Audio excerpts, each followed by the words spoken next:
ان اللہ بے شک اللہ وملائکتہ اس کے فرشتے یصلون علی النبی درود بھیجتے ہیں نبی پر یا ایھا الذین آمنو اے ایمان والو صلو تم بھی درود پڑھو وسلموا تسلیما اور سلام بھیجو اس نبی پر جس پہ اللہ جل جلالہ سلام کی بھیج رہا ہے، جس پہ اللہ درود بھیج رہا ہے۔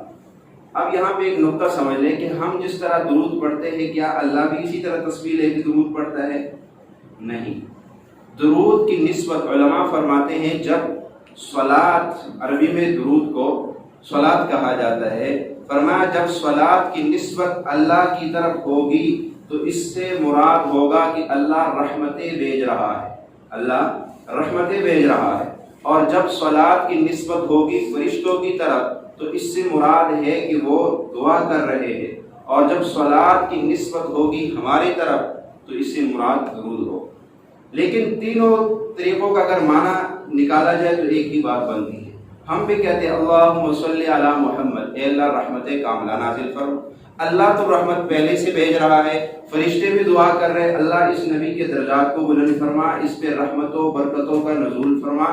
وہ تو اللہ نے شب معراج میں کہہ دیا السلام علیک ایھا النبی ورحمۃ اللہ وبرکاتہ، کہ تم پہ رحمتیں ہو اور برکتیں سدا تم پہ برستی رہے، کبھی رکے نہ۔